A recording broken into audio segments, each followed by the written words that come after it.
مہر کا معاملہ ہو تو مہر فاطمہ یاد آتا ہے، اور جہیز لینے کا معاملہ ہو تو وہاں پر مہر جہیز فاطمہ پھر یاد نہیں آتا ہے۔ ایک تکیہ ہو، چٹائی ہو کھجور کے پتوں کی، اور تکیے میں بھی کھجور کے پتے بھرے ہوئے ہوں، اور مٹی کے 7 برتن ہوں، ایک چکی ہو جس میں وہ کچھ پیس لیتی ہوں، یہ یاد نہیں آتا ہے۔ وہاں موٹر سائیکل یاد آتی ہے، وہاں موٹر سائیکل۔ اور کتنا برا تو بول چکا ہوں، اس کے باوجود بھی تو شرم نہیں آتی ہے، اتنی بے شرمی ہے۔ ارے ہم انٹرنیشنل بھکاری تک بول چکے ہیں، موٹر سائیکل مانگنے والے کو انٹرنیشنل بھکاری کا خطاب بھی ہم دے چکے ہیں۔ لنگڑا لولا آدمی جو دروازے پہ آ کے بھیک مانگتا، اچھا لگتا 10 روپے 20 روپے دینے میں، چلو بیچارہ کام کرنے کے لائق نہیں، یہ دکان پہ بیٹھتا ہے، کپڑے کی دکان پہ بیٹھتا ہے۔ میرا بیٹا ہے کپڑے کی دکان پہ بیٹھتا ہے، دکان پہ آنے جانے کے لیے موٹر سائیکل دے دو اپنے بیٹے کے نام پہ۔ اللہ کے نام پہ مانگنے والے کو 10 روپے دینے میں اچھا لگتا ہے، اور بولو جو اللہ کے نام پہ مانگے وہ بڑا بھکاری ہے، یا جو اپنے بیٹے کے نام پہ مانگے وہ بڑا بھکاری ہے؟ کعبے کے رب کی قسم کھا کے کہتا ہوں، میں اللہ کی قسم کھا کے کہتا ہوں، ہماری نظر میں 10-20 روپے والا بھکاری اتنا بڑا نہیں ہے۔ اللہ کی قسم یہ انٹرنیشنل بھکاری ہے جو اپنے بیٹے کے نام پہ موٹر سائیکل مانگتا ہے، یہ اس سے بڑا بھکاری ہے۔ تم بھکاری مانو یا نہ مانو، مولانا جرجیس اس کو خطاب دے رہا ہے انٹرنیشنل بھکاری کا۔ مانگو موٹر سائیکل، اور ہمیں ضرور بتا دیا کرنا مولانا صاحب اس لڑکے کی شادی ہوئی تھی، اس نے موٹر سائیکل مانگی تھی، تو میں اس کے منہ پہ کہوں گا اچھا یہی ہے انٹرنیشنل بھکاری؟ اور جب کسی کی موٹر سائیکل پہ میں بیٹھ جاؤں تو مجھے ضرور بتانا مولانا صاحب یہ وہی موٹر سائیکل ہے جو اس نے بھیک میں مانگی تھی، تو میں کہہ دوں گا نہیں مجھے اس پہ نہیں بیٹھنا ہے۔ کیوں؟ ارے تو خود بھکاری ہے تو مجھے کیا بٹھائے گا؟ تیرے پاس تو بٹھانے کے لیے کچھ ہے ہی نہیں، تیری سائیکل پہ چلا جانا گوارا کر لوں گا، لیکن بھیک میں دی ہوئی موٹر سائیکل پہ بیٹھنا گوارا نہیں کروں۔ لیکن معلوم ہونا چاہیے کہ بھیک میں ملی ہے، جہیز میں نہیں بول رہا ہوں میں، بھیک میں۔ جہیز کا لفظ آپ لوگوں نے ایجاد کیا ہے، ہماری نظر میں بھیک ہے، چاہے وہ مولوی مانگے، چاہے جرجیس مانگے، چاہے آپ مانگیں، چاہے جو بھی مانگے۔ مدرسوں کے لیے آپ جلسے کر لیتے ہو، ہر سال جلسے میں اتنا چندہ کر لیتے ہو، میری سمجھ میں نہیں آتا ہے جہیز کے خلاف کمیٹی کیوں نہیں بن پاتی آپ کی؟ مسجد کی کمیٹی بن جاتی، مدرسے کی کمیٹی بن جاتی، ابھی کوئی لڑکا کوئی لڑکی لے کے بھاگ جائے پنچایت بیٹھ جائے گی، کیا سزا ہونی چاہیے؟ گاؤں کے سرپنچ بیٹھ جائیں گے، کیا سزا ہونی چاہیے؟ فلاں اچھا لڑکی کو لے کے بھاگا، اب وہ لڑکی کا باپ کہہ رہا میری لڑکی کہیں منہ دکھانے کے لائق نہیں، پنچایت فیصلہ کر رہی ہے، 2 آدمی 5 آدمی ادھر سے بیٹھ گئے، 5 آدمی ادھر، اب پنچایت فیصلہ کر رہی ہے، کیا کر رہی ہے؟ 4-5 لاکھ روپے دے دو۔ یا دوسرا فیصلہ کیا کر رہی ہے؟ چل اب اپنے لڑکے کی شادی اسی لڑکی سے کر۔ آئے پنچایت میں یہ فیصلے کرنے والوں، تمہارے یہاں جب لڑکا لڑکی لے کے بھاگ جاتا ہے اس کی پنچایت بیٹھ جاتی ہے، تمہارے سماج اور سوسائٹی میں ایک نوجوان لڑکا شراب پی کر راستے میں پڑا رہتا ہے، ماں بہن کی گالیاں بکتا ہے، پنچایت کہاں چلی جاتی ہے؟ اس شرابی کے بارے میں کوئی پنچایت کیوں نہیں بیٹھتی ہے؟ اس شرابی کا سوشل بائیکاٹ کیوں نہیں کیا جاتا ہے؟ وہ شرابی تمہارے معاشرے اور سماج میں کیوں رہتا ہے، کیوں پنپ رہا ہے؟ جو چیز تمہیں پسند آتی ہے تم اس کی پنچایت بٹھا لیتے ہو، اور جو چیز میں تمہاری یہ اولاد خود ملوث ہے اس کی پنچایت نہیں، یعنی جو تمہارے پسند من میں آئے اس کی پنچایت کرو گے، اور جو تمہاری مرضی میں آئے اس کی پنچایت نہیں کرو گے۔ یہ شریعت ہے، کوئی کرانہ مرچینٹ کی دکان نہیں، پرچونی کی دکان نہیں، جو پسند آئے وہ لے لو اور جو پسند نہ آئے اس کو چھوڑ دو۔ شریعت ہے، اگر لڑکا لڑکی لے کے بھاگتا ہے اس کی پنچایتیں جڑتی ہیں، تو شرابی لڑکوں کا سوشل بائیکاٹ ہونا چاہیے، نہ کوئی اس کو لڑکی دے نہ اس کی لڑکی لے، یہ پنچایتوں میں یہ طے ہونا چاہیے، اس کا سوشل بائیکاٹ ہونا چاہیے۔ اس کا ہمارے سماج میں معاشرے میں لوگ نماز نہیں پڑھتے اور اذان ہو رہی ہے اور بے نمازی ہماری آنکھوں کے سامنے ٹہلتے، پنچایت اور گاؤں کے سرپنچ کہاں چلے جاتے ہیں؟ ان کے خلاف میٹنگیں کیوں نہیں ہوتی ہیں؟ جبکہ بے نمازی کے بارے میں شریعت کہتی ہے کہ بے نمازی اگر شادی شدہ ہے، اگر وہ نماز شادی سے پہلے پڑھتا تھا اور شادی کے بعد اگر اس نے نماز پڑھنا چھوڑ دیا تو اس کی بیوی اس پر حرام ہو جاتی ہے۔ شریعت کہتی ہے کہ یہ نکاح باطل ہو جاتا ہے، وہ طلاق دے یا نہ دے، عورت کسی نمازی عورت کے آدمی کے ساتھ نکاح کر سکتی ہے۔ جہاں شریعت یہ حکم دیتی ہے اس کے لیے کوئی پنچایتیں آپ نہیں بٹھاتے ہو۔ لڑکا لڑکی لے کے بھاگ جائے تو پنچایتیں بیٹھ رہی ہیں،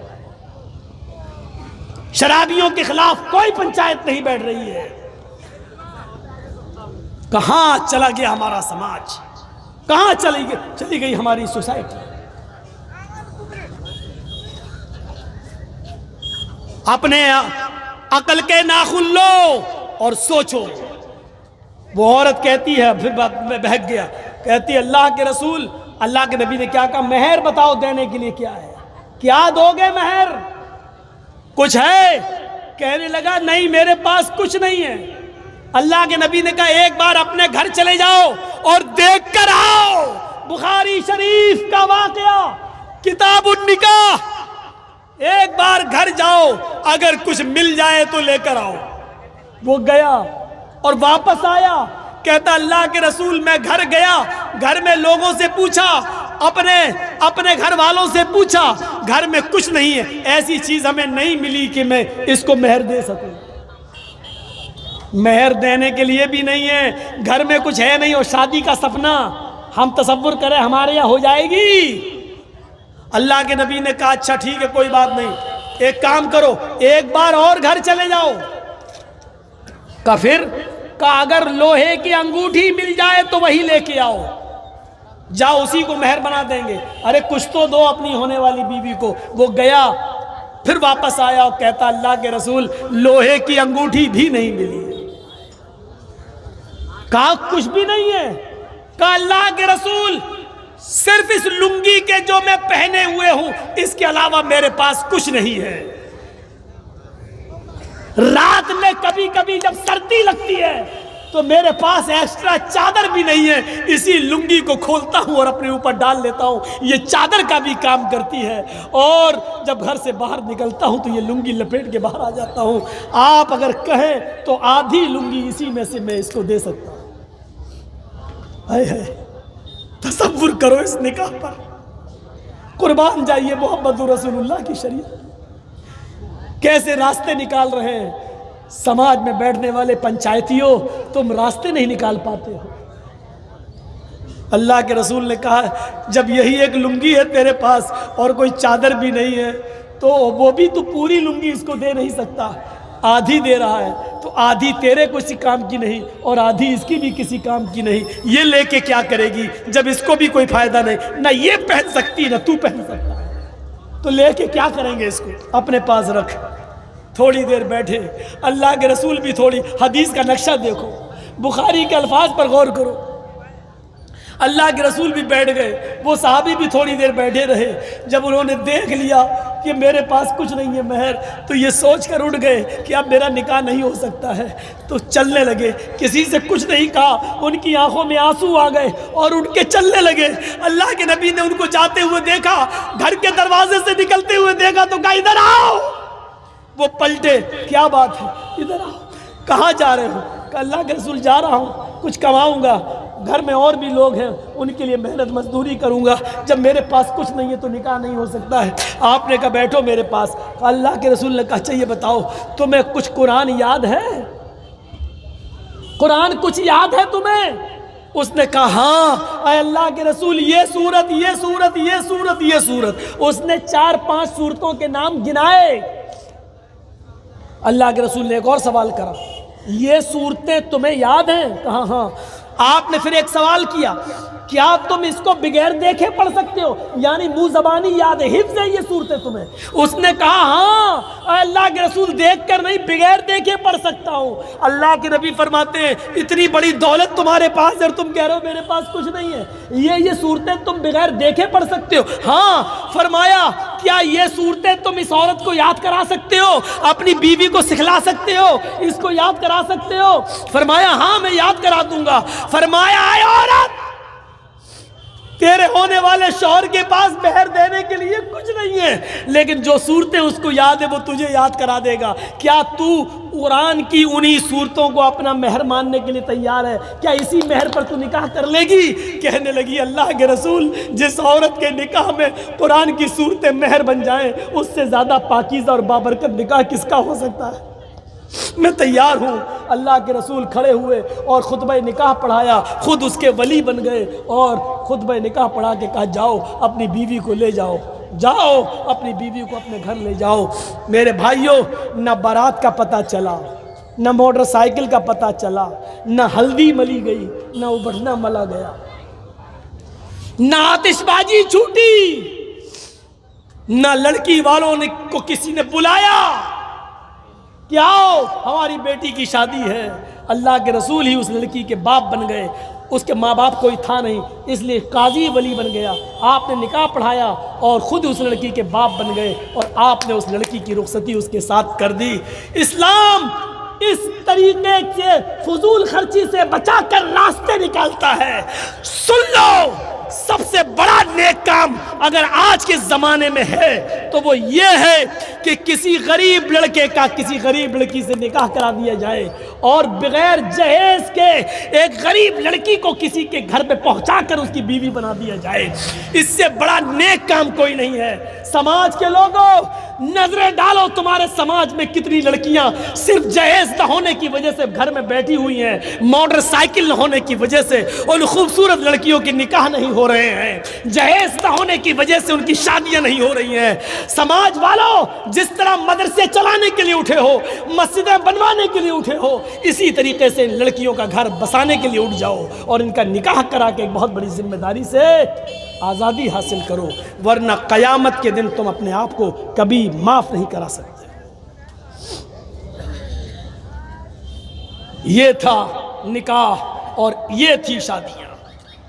آج ہماری نوجوان نسل ہائے ہائے فضول خرچی میں جب بڑھی تو اتنی بڑی، میں آپ کو کیا بتاؤں۔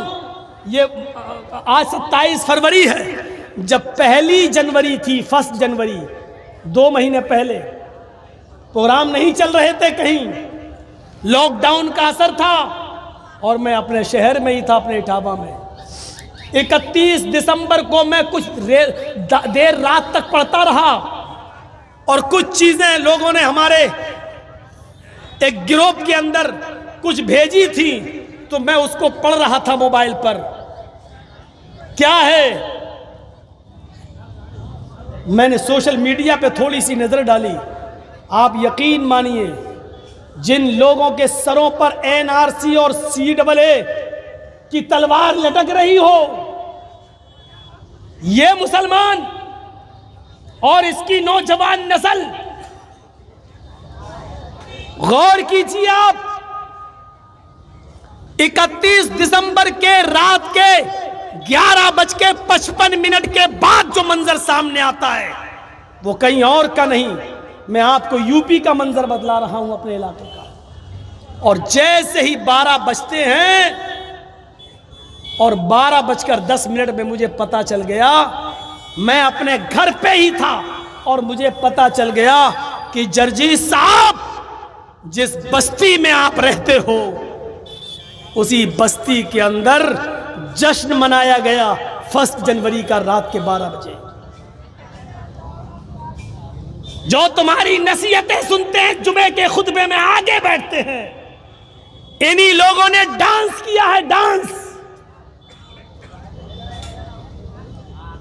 میں نے پتہ لگانے کی کوشش کی تو میں اس وقت کانپ کے رہ گیا جب پتہ یہ چلا کہ اس میں صرف نوجوان لڑکے ہی نہیں بلکہ 1 جنوری کو رات کے 12 بجے اس سماج میں رہنے والے لڑکوں کے ساتھ ساتھ لڑکیوں نے بھی شراب پی اور پھر ایک دوسرے کے ہاتھ میں ہاتھ دے کر شراب کے نشے میں ڈانس کیا اور ناچا۔ اور یہ سب کرنے والے غیر مسلم نہیں، مسلمان تھے اور ہمارے اپنے تھے۔ کہاں جا رہی ہے ہماری سوسائٹی؟ جس علاقے میں رہ کر 20 سال میں نے خطبے دیے ہو، جس مسجد میں جب میں اٹھاوا ہوتا ہوں تو جس مسجد میں میں نماز پڑھاتا ہوں، جمعہ کا خطبہ میں دیتا ہوں، وہ ہندوستان کی سب سے بڑی مسجد ہے۔ جماعت اہل حدیث کے پاس اتنی بڑی مسجد پورے انڈیا میں ابھی تک ہمیں نظر نہیں آئی۔ شاہی مسجد ہے، 600 سال پرانی مسجد، کسی بادشاہ کی بنائی ہوئی۔ اس محلے کا میں رہنے والا، اسی مسجد کے نام پر ہمارے محلے کا نام ہے محلہ شاہی جامع مسجد، اور اس محلے کے اندر پیروں کے نیچے سے زمین سرک گئی جرجیس، 20 سال تیری تقریر اور تیرے خطبے کا یہ رزلٹ نکلا ہے، یہ صلہ دیا ہے تیری قوم کے لوگوں نے، نوجوان نسل نے، جن کے تم امام ہو، جن کے تم قائد ہو، جس بستی میں تم رہ رہے ہو۔ شراب کے نشے میں لڑکے اور لڑکیاں کہاں جا رہے ہیں؟